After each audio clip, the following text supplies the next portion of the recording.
이 시간 성경 봉독하는 시간입니다.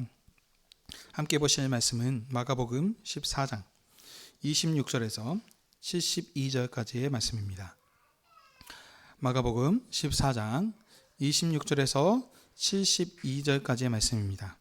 함께 교독하실 본문은 26절에서 31절까지의 말씀입니다. 26절 보겠습니다. 이에 그들이 찬미하고 감람산으로 가니라. 예수께서 제자들에게 이르시되 너희가 다 나를 버리리라.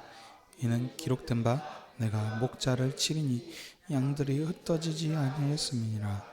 그러나 내가 살아난 후에 너희보다 먼저 갈릴리로 가리라. 베드로가 여짜오되 다 버릴지라도 나는 그리하지 않겠나이다. 예수께서 이르시되 내가 진실로 내게 이르노니 오늘 이 밤 닭이 2번 울기 전에 내가 3번 나를 부인하리라. 베드로가 힘있게 말하되 내가 주와 함께 죽을지언정 주를 부인하지 않겠나이다 하고 모든 제자도 이와 같이 말하니라. 아멘. 자리에 앉아 주십시오.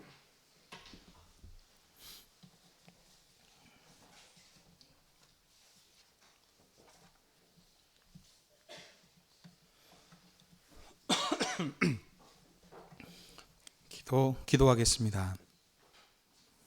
하나님 아버지, 오늘도 피로 값주고 사신 주의 백성들을 부르시고 하나님의 언약의 말씀을 다시 읽도록 허락해 주시니 감사드립니다. 주님께서 보내신 영으로 이 말씀을 우리에게 부활하신 주님의 영광의 은혜를 깨닫게 해주시사 우리의 믿음을 새롭게 함으로 주님의 영광을 봉사할 수 있도록 복된 교회가 될 수 있게 해 주시옵소서. 예수님의 이름으로 기도하옵나이다. 아멘.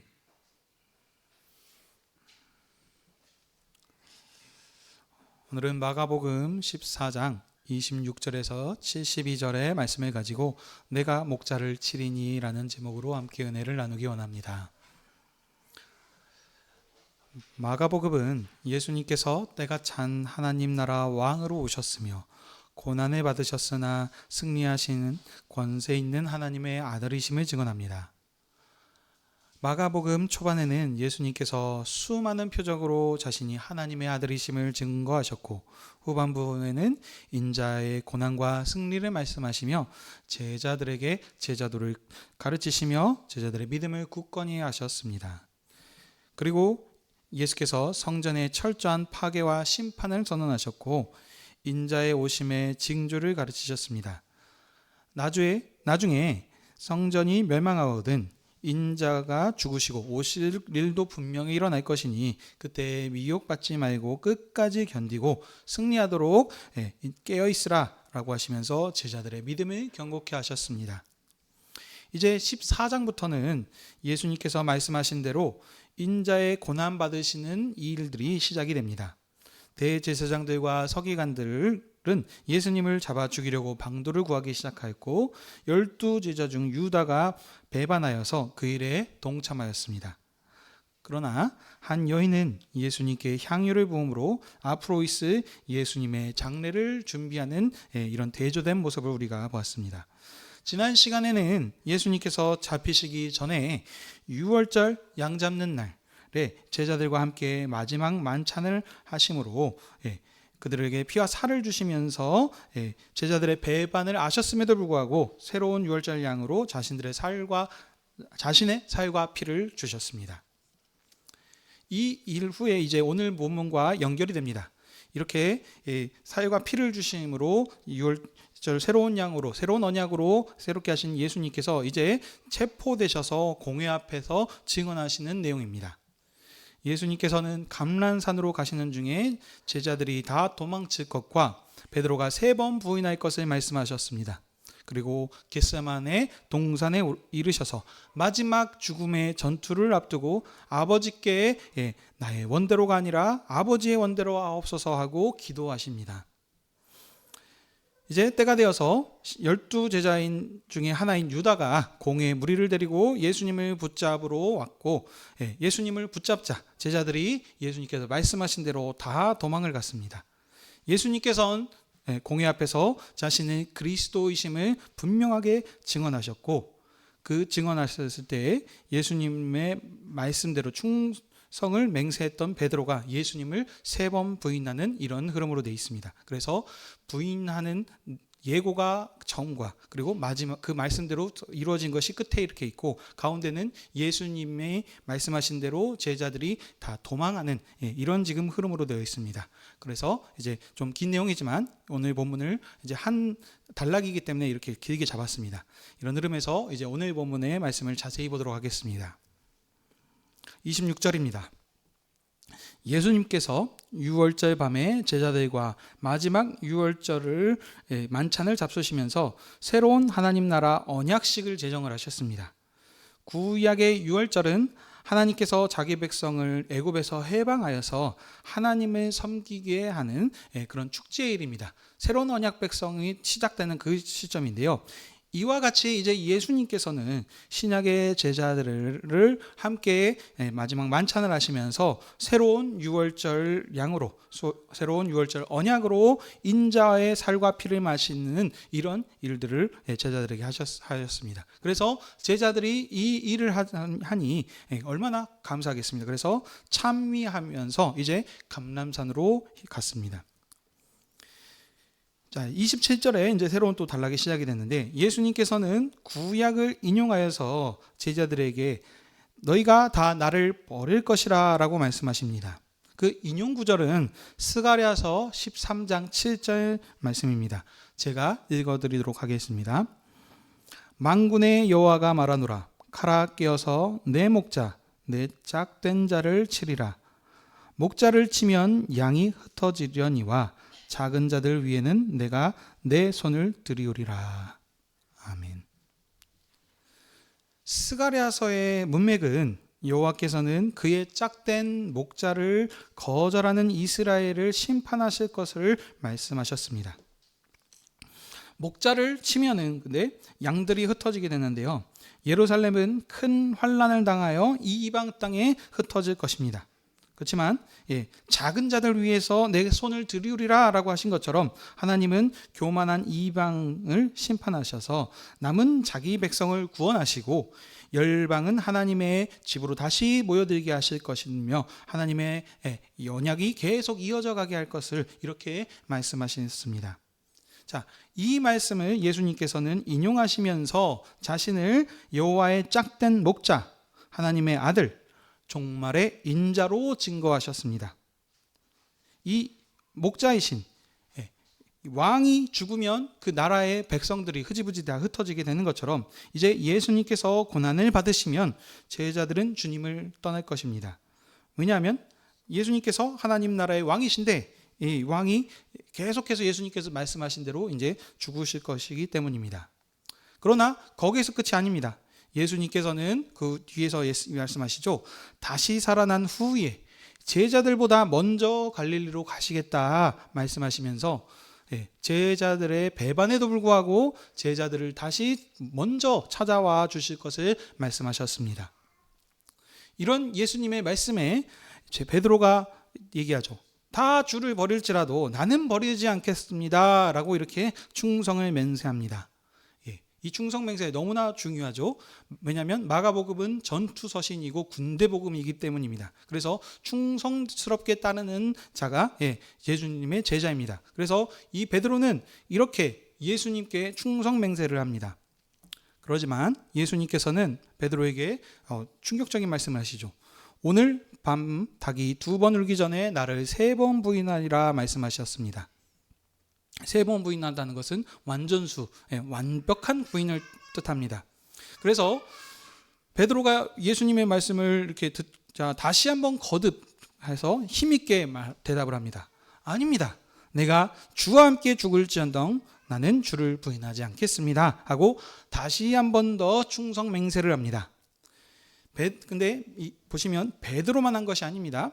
베드로는 제자들의 대표인데 베드로가 그렇게 얘기하자 제자들도 다 예수님을 따르겠다라고 함께 충성 맹세를 했습니다. 32절입니다. 예수님께서는 그들의 충성 맹세를 들으시고 이제 기도하시기 위해 제자들을 데리고 감람산 겟세마나로 가셨습니다. 마지막 밤이라 그랬습니다. 유월절 마지막 밤인데 이제 이 일이 있고 난 뒤에 이제 계속 예수님께서 말씀하셨던 대로 마지막 전투, 이제 그 고난의 잔을 받으실 때가 옵니다. 그래서 예수님께서는 이제 겟세마네로 이제 기도하러 올라가십니다. 그래서 예수님께서 제자들에게 내가 기도할 동안에 너희는 여기 앉아서 기도하라 하시고 하십니다. 근데 그 중에 제자 중에서 베드로와 야고보와 요한을 데리고 더 나아가십니다. 그리고 그 제자들에게 내 마음이 심히 고민하여 죽게 되었으니 너희는 여기 머물러 깨어 기도하라 거듭 말씀하시고, 제 자신은 한 걸음 더 나아가 기도하십니다. 제자들이 있고 거기에 그 세 제자들이 또 한 걸음 더 나아가서 있었고, 그리고 거기에서 예수님께서 또 한 걸음 나아가는 이런 지금 단계로 되어 있습니다. 자, 여기서 베드로와 야고보와 요한은 12제자 중에서 중요한 장군과 같은 위치에 있습니다. 그래서 마가복음을 처음부터 지금까지 함께 보신 분들은 기억하시겠지만 예수님께서는 항상 중요한 일에 있어서 이 세 사람과 함께 다니시면서 권세 있는 사역을 했던 것입니다. 그래서 마지막 전투, 중요한 전투이죠. 그래서 여기서도 이 중요한 사역을 앞두고 세 제자들을 더 이렇게 또 부르시고 다시 한 번 더 이렇게 거듭 말씀하셨던 것입니다. 자, 여기서 예수님께서 심히 고민하였다라고 하는데 이 예수님께서 고민하였던 것은 뭐냐면 고민하여 죽게 된 예수님의 심정은 아버지로부터 버림을 당하시는 죽음 때문입니다. 예수님께서는 마지막 전투를 이렇게 앞두고 있는데 이 전투는 홀로 하는 전투이며 죽음을 지금 가지고 하는 전투입니다. 주님께서 마실 잔은 고난의 잔이시며 죽음의 잔이시기 때문입니다. 그래서 예수님께서는 조금 더 나아가서 얼굴을 땅에 대시고 엎드려서 아버지께 간절하게 기도하셨습니다. 기도의 내용은 될 수 있으면 이때 곧 무엇이요? 이 죽음의 잔, 이 형벌이 지나갈 수 있게 해주십시오라고 합니다. 자, 36절 함께 읽도록 하겠습니다. 시작. 이르시되 아빠 아버지여 아버지께는 모든 것이 가능하오니 이 잔을 내게서 옮기시옵소서. 그러나 나의 원대로 마옵시옵고 아버지의 원대로 하옵소서 하고 아멘. 예수님께서 아버지서는 자기 아버지께로부터 받는 이 죽음의 잔을 될 수 있으면 피하고 싶으셨습니다. 그렇지만 제발 피하게 해주십시오라고 하는 기도가 끝이 아닙니다. 결국엔 아버지의 뜻을 따르겠다라고 기도하십니다. 하나님 아버지의 뜻은 무엇입니까? 예수께서 6월절에 당국자들의 손에 팔리시어서 죽으심으로 자기 백성을 구원하시는 것입니다. 그래서 예수님은 이렇게 기도하셨고 아버지의 뜻에 따라서 나중에 이제 보시겠지만 십자가에 죽기까지 순종하십니다. 그래서 예수님은 아버지의 뜻에 온전히 순종하시는 하나님의 아들이십니다.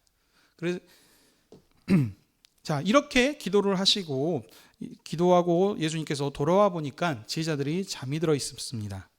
베드로에게 말씀하시죠. 1시간도 깨어 있을 수 없겠느냐 하시고 책망하시며 시험에 들지 않도록 깨어 있어서 기도하라 하십니다.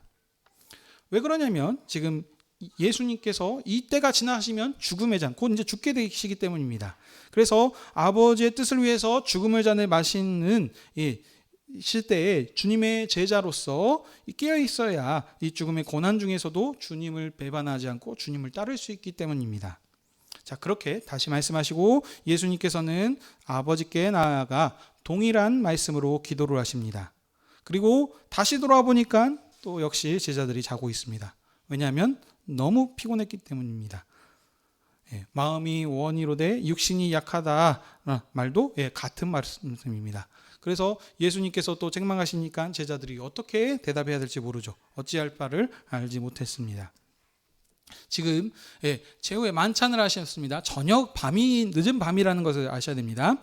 자, 기도를 마치시고 이제 다시 예수님께서는 또 가셔서 이제 세 번째 기도를 하시죠. 그리고 세 번째 기도를 마치시고 제자들에게 오셔서 말씀하십니다.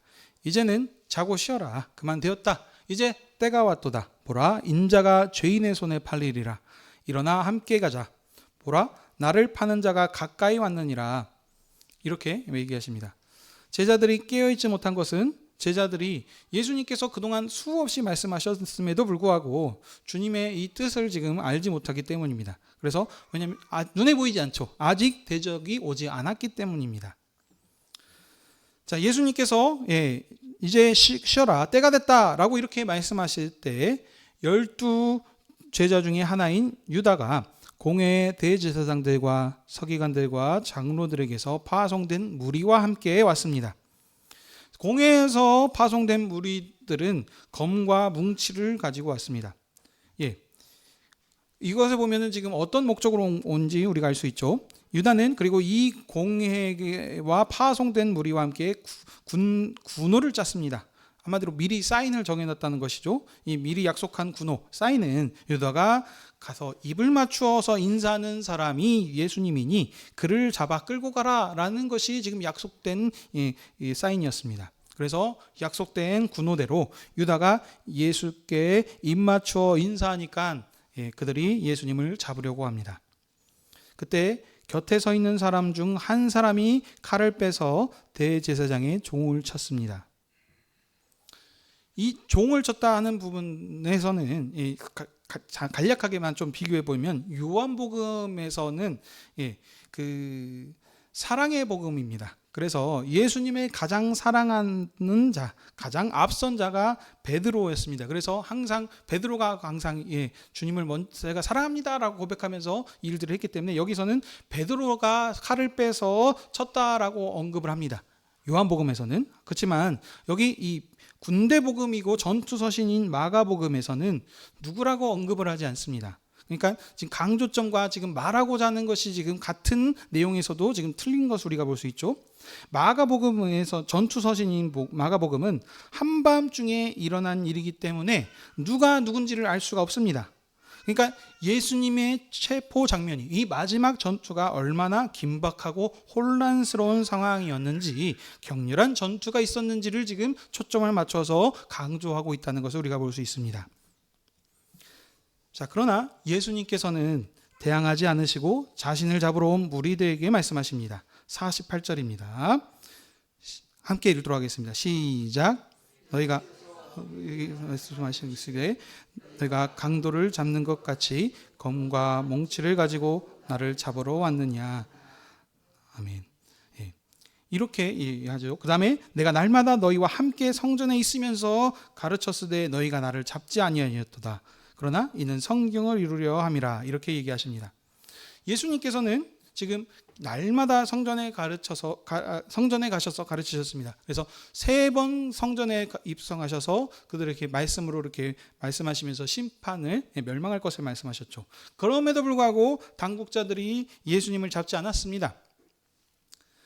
그러나 당국자들이 유월절 밤에 강도를 잡듯이 칼과 뭉치를 가지고 와서 예수님을 잡았던 것은 이 모든 것이 선지자의 글을 이루려 하임이었습니다. 그들이 밀란이 일어날까 싶어서 유월절 명절이 가깝기 때문에 지금 이 일들을 하지 않았습니다. 그렇지만 유월절 밤에 잡고 했다는 것은 지금 이 모든 것이 하나님의 언약 역사 가운데서 그 언약이 성취되기 위함을 지금 여기서도 얘기하는 것입니다. 자, 여기서 인용하신 선지자의 글은 이사야 53장의 말씀입니다. 이것도 좀 간략하게 지금 말씀드리면 이사야 53장의 배경은 종말에 이스라엘을 구원하기 위해서 여호와의 의로운 종이 받을 고난에 대해서 말씀하는 것입니다. 여호와께서 모태로부터 택하신 여호와의 신실한 종은 죽음에 이르도록 여호와의 뜻을 성취할 것입니다.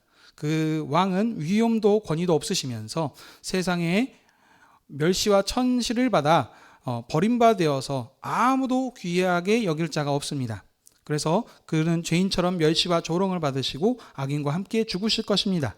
그러나 그의 상황과 질고는 여호와의 뜻을 성취하시는 우리를 위한 속건제물이 되실 것입니다. 그의 찔림과 상함은 징계와 책직은 우리의 평화를 위함이다 라고 하는 이사야의 53장의 배경에 지금 얘기하신 것입니다. 자, 정리하면 예수님께서는 자기 백성을 구원하시는 하나님의 뜻을 이루시기 위해서 멸시와 천대를 받으시고 죄인으로 취급받으셔서 죽음의 고난을 받으십니다. 근데 이것을 기뻐이 일들을 이루시는 여호와의 종이십니다. 예수님께서는 자신의 종말에 자기 백성을 구원한 인자로 증거하고 계십니다.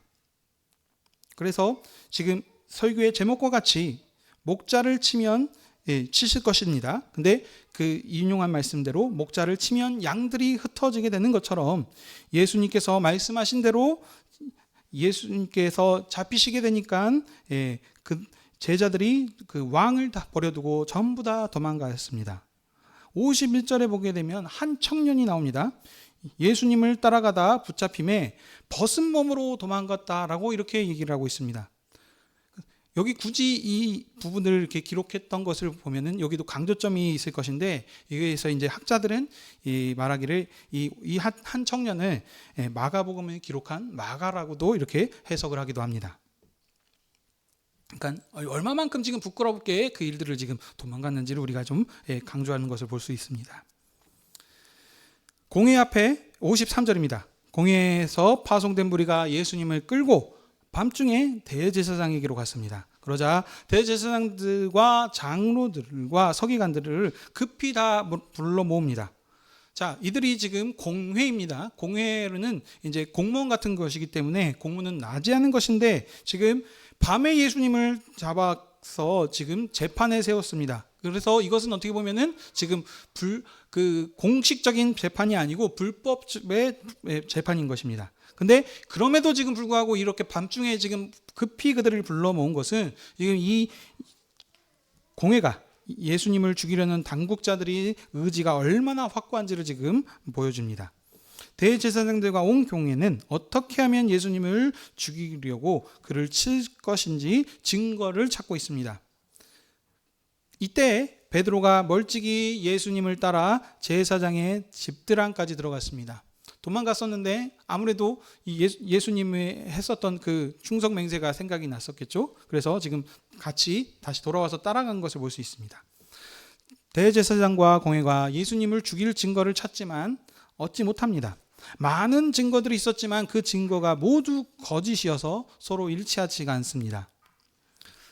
여기서도 이제 그 강조점을 비교해서 살짝 보면은 마가복음은 마태복음처럼 준비된 법정이 아닙니다. 지금 급하게 지금 밤중에 이렇게 지금 와서 진행을 하고 있기 때문에 이 사람 저 사람이 나서서 거짓 증거를 하는 바람에 그 증언이 서로 일치하지 않는 지금 부분들을 나타납니다. 그러니까 전투가 얼마나 혼란스럽고 아수라장 같았는지를 지금 말하는 것입니다.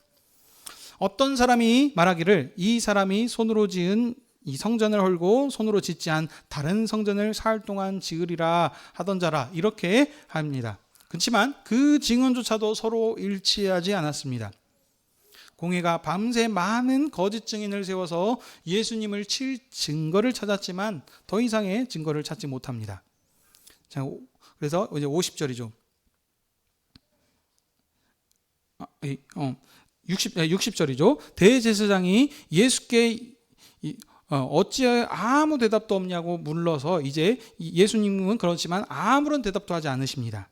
그러니까 이제 자기들이 어떻게 할 수가 없으니까 대제사장이 다시 묻기를 내가 찬송받으실 이의 아들 그리스도냐라고 이렇게 묻습니다. 그러니 그때서야 예수님께서 그렇다 내가 그니라 하고 이렇게 대답하셨습니다. 여기서 내가 그니라라고 하는 것은 에고에이미라는 이런 그 헬라어 뜻인데 하나님을 지칭하는 그 표현 방법입니다. 그래서 내가 곧 바로 하나님 그이다 그렇다라고 지금 이렇게 하나님의 아들로서 그리스도로서 지금 분명하게 자신을 증거하십니다. 공회 앞에서요. 그래서 예수님께서는 자신을 찬송받으실 이 아들 그리스도라고 분명하게 증거하셨습니다. 그리고 덧붙여서 인자가 권능자의 우편에 앉아있는 것을 보고 하늘 구름을 타고 오는 것을 너희가 볼 것이다 보리라 말씀하심으로 대제사장을 정죄하십니다.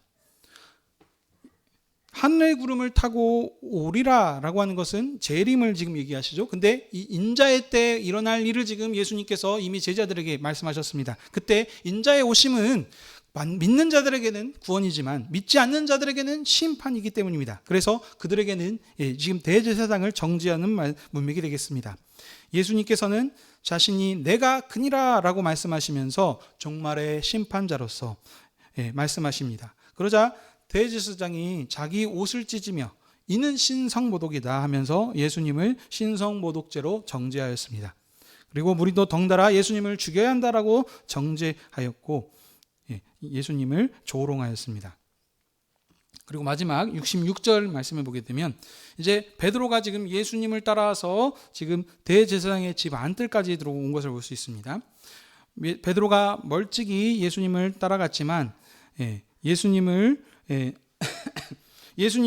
공회 앞에서 정죄되자 베드로는 안뜰에서 아랫뜰에서 또 앞뜰로 도망치면서 예수님을 모른다라고 이렇게 부인하였습니다. 심지어 그의 신분이 들키자 예수님을 모른다고 저주하면서 맹세까지 하는 모습을 우리가 볼 수 있습니다. 예수님의 말씀대로 베드로가 3번 예수님을 부인하자 닭이 2번째 울었습니다. 예수님께서 베드로에게 오늘 네가 나를 3번 부인할 것이다 라고 하셨는데 그 말씀대로 베드로가 예수님을 3번 부인하였습니다. 내가 주와 함께 죽을지언정 주를 부인하지 않겠다. 목숨을 걸고 충성을 맹세했던 베드로는 그리스도를 정죄한 그 공회의 재판장 앞에서 예수님을 모른다라고 부인하였습니다. 베드로는 그 닭이 울자 예수님을 3번 부인하리라라고 하는 그 말씀이 생각나서 심히 울었습니다. 그리고 이제 오늘 본문이 이제 마치는데요. 자, 긴 내용이었습니다. 이 말씀을 통해서 말하고자 하는 것이 무엇입니까요? 하나님은 구원 역사의 마지막에 하나님께서 자기 짝과 목자로 그의 아들을 보내셨습니다. 왜냐하면 범죄한 나라를 속죄하는 길은 왕의 죽음밖에 없기 때문입니다. 아들은 죄가 없으신데도 불구하고 언약을 성취하시기 위해서 아버지의 뜻대로 자기 백성의 죄 때문에 불법자의 동류로 취급받으시고 강도처럼 잡히셨고 멸시와 천대를 다 받으셨습니다. 하나님을 대적하는 모든 원수들은 하나님의 아들을 모독하였으나 범죄한 자기 백성의 왕으로 오신 예수님께서는 죽음에 이르도록 묵묵히 하나님께서 주신 죽음의 잔을 다 받으셨습니다. 이 예수님은 천사의 군대를 부릴 수 있는 아들이십니다. 능력이 없어서 잡으신 분이 아니십니다. 그렇지만 겟세마네 마지막 전투를 앞두고 홀로 십자가를 지실 수 있도록 순종의 기도를 아버지께 하셨고 아버지의 뜻대로 잡히셨습니다. 그리고 그 일들을 하는 데 있어서 이미 예수님께서 예언하셨던 대로 예고하셨던 대로 제자들은 예수님께서 잡히시자 전부 다 도망했습니다. 아버지께 예수님께 충성을 맹세했었던 그 자들이었지만 전부 다 도망을 했었습니다.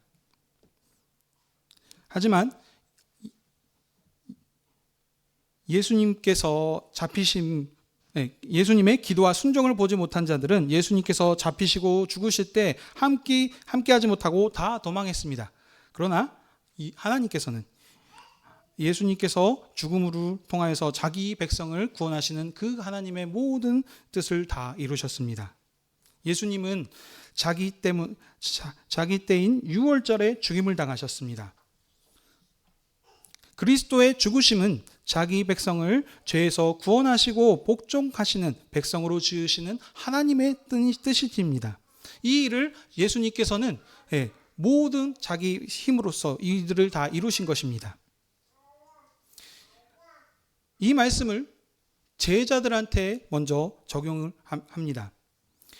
이 일들을 겪었던 충성을 맹세했던 제자들이 이 예수님께서 하셨던 일을 보고 나중에 얼마나 참 부끄럽고 죄송했겠습니까? 그렇지만 예수님께서 이미 처음에 읽었던 대로 양을 칠 것이다. 그렇지만 그때 너희들이 다 흩어질 것이지만 다시 너희들을 불러 모으실 것이다. 내가 먼저 갈릴리로 가서 너희들을 기다리고 있을 것이다 라고 이렇게 말씀하셨습니다. 이 약속하신 말씀대로 제자들이 예수님이 죽었을 때 너무나 슬펐을 것이고, 모든 권세 있는 주님이 죽으심으로 통하여서 모든 소망이 끝난 것처럼 참 어려웠을 것입니다. 그러나 하나님께서는 이 예수님의 죽으심을 통해서, 양을 치심을 통해서, 목자를 치심을 통해서 모든 언약을 이루시는 것이 하나님의 뜻이었던 것입니다. 그래서 그 3일 만에 죽은 자 가운데서 이 예수 그리스도를 다시 부활하시게 하셔서 모든 언약을 성취하시고 이루셨습니다. 그리고 예수님께서는 다시 갈릴리로 돌아오셔서 그 제자들에게 찾아오시고 이 도망갔었던 제자들을 다시 부르셔서 하나님 나라의 복음을 전하시는 군병으로 세우셨습니다. 이들이 그래서 어떻습니까? 그 전에 이 부활하신 주님을 몰랐을 때는, 그 전에 수많은 것들을 보고 경험했었음에도 불구하고 예수님께서 죽으셨을 때 다 도망갔지만 부활하신 주님을 보았고, 또 이 주님께서 그들에게 베푸셨던 그 은혜와 사랑을 직접 다 경험했었던 이 제자들이 죽기까지 순종함을 통해서 복음을 전했습니다. 그들이 복음을 전함을 통하여서 교회가 세워졌고, 한방에 곳곳에 교회가 세워지고 하나님 나라의 복음이 확장되었습니다. 그들의 전함을 통하여서 우리가 그 복음을 받았고, 우리가 이제 그 복음을 들었습니다. 제자들한테 그렇게 이 예수님께서 하신 것은 무엇입니까? 이미 그 전부터 수없이 제자들에게 제자도를 가르치시면서 내가 인자가 죽을 것이나 그러나 곧 승리하실 것이다 가르치신 것은 제자들의 믿음을 굳건하기 위해서입니다. 인자가 죽을 때 그때가 분명하게 올 것인데, 그때에 그들이 흔들리지 않고 믿음에 굳건하게 붙잡혀서 그 사명을 감당할 수 있도록 예수님께서 그들을 그렇게 가르치신 것입니다. 그렇다면 오늘 우리는 이 주님의 상에서 나와서 듣고 있는 우리는 이 말씀을 어떻게 받아들여야 될 것일까요? 우리들은 이방인이었습니다. 제자들과 같이 군병인 자들이 아니었고 언약과 일도 관계가 없는 사람이었습니다. 주님을 몰랐을 때 우리는 주님과 원수된 자로서 주님이 원하시는 뜻대로 사는 것이 아니고, 주님을 모르고 세상 권세 아래서 우리가 원하는 대로 자기 뜻대로 그 일들을 행하는 하나님과 원수된 자들이었습니다. 근데 우리에게도 이 복음이 전해되게 하셔서 우리를 주님의 상으로 불러주셔서 이 복음을 듣게 하셨습니다. 우리에게는 이 복음을 말씀을 어떻게 적용합니까? 제자들을 세우신 주님께서 이제 이 교회를 주님의 군사로서 주님의 군대로 세우신 것입니다. 그러므로 우리가 보고 듣고 해야 될 것은 무엇이냐? 우리가 주님의 군대인 사실을 기억하십시오. 우리가 이렇게 된 것은 연약한 저희들입니다. 우리가 아무것도 내세울 것이 없습니다. 제자들을 보십시오. 주님을 따라다니면서 귀신을 쫓아내고 권능을 행했던 자들입니다. 그럼에도 불구하고 주님을 다 도망갔었는데, 우리는 이미 이 사실을 지금 다 알고 부활하신 주님을 보고 있지 않습니까? 그래서 우리가 주님으로 살겠다라고 매번 주님의 상에 나와서 고백을 하지만, 실제 우리 삶 가운데서 우리의 모습들을 돌아보면 그런 주님을 위해서 산다, 주님의 형제 자매를 위해서 살겠다 하는 모습들이 주님을 저버리고 살았던 것, 세상 가운데 보이는 그런 어려움의 역경과 고난 속에서 주님이 왜 이런 일을 하시지? 라고 했던 부분들이 있음을 우리가 압니다. 그때 우리가 이 말씀을 붙잡아야 되는 것입니다. 우리가 연약함에도 불구하고 우리가 일들을 하는 것이 아닙니다. 이 말씀을 통해서 이 연약함에도 불구하고 하나님께서는 예수님의 양을 치심을 통해서 제자들에게 흩어지게 하셨고, 그 복음이 선포되게 하시는 그 일을 이루셨습니다. 우리의 연약함을 봤을 때 우리들이 너무나도 어려운 것 같습니다. 그래서 삶 가운데서 우리가 생각지도 못한 일들이 발생할 수도 있습니다. 심지어는 우리가 생각하는 사람의 죽음을 통해서 왜 하나님께서 이런 일들을 행하셨지라는 어려움이 생각하고 고민이 되고 의심이 될 수도 있습니다. 하지만 하나님께서 일하시는 면은 허텀이 없습니다. 하나님께서 그 구원을 작정하셨고 그 작정하신 그 언약을 끝까지 완성해 가실 것입니다. 우리의 연약함 중에도 그 연약함 중에서도 하나님께서는 그 모든 만민을 구원케 하시는 그 언약 역사를 이루어 가실 것입니다. 하나님의 사랑하심을 입은 성도 여러분, 우리는 주님을 따르는 제자들입니다. 우리는 주님의 새롭게 주님의 살과 피를 먹는 주님의 백성이고 자녀입니다. 이 백성과 자녀는 어떻게 해야 될까요? 왕의 길을 걷는 것입니다. 예수님께서 걸었던 그 길을 우리에게 말씀하십니다.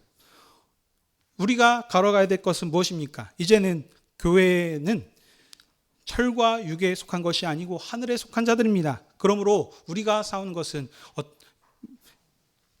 세상의 권세를 대항하여서 모든 왕들을 주님에게 돌아오게 하는 이 일을 전투를 하는 것입니다. 주님과 함께 죽고 사는 백성으로서 우리를 세례시키시고 우리에게 살과 피를 주셨습니다. 그러므로 우리는 주님께서 영원히 살아계시며 함께 하시는 주님의 군병들입니다. 주님의 교회를 해할 어둠의 권세는 없습니다. 세상은 여전히 이 하나님의 아들을 오심을 거절하고 또 주님을 죽으심을 무시합니다. 하지만 하나님께서는 그 언약을 모두 성취하셨고 우리에게 다시 말씀하셨습니다. 하늘에 구름 타시고 다시 오실 것이다 라고 그렇게 약속하여 주셨습니다. 하나님께서 모든 언약을 이루신 것처럼 이제 약속의 때 마지막 날에 다시게 하나님께서 구름 타시고 이 땅에 오실 것입니다. 그것을 우리가 볼 것입니다. 그때 우리는 주님의 충성된 군대로서 이 사명을 감당해 갔을 때 우리는 그에게 합당한 은혜와 또 그런 상급이 있을 것입니다.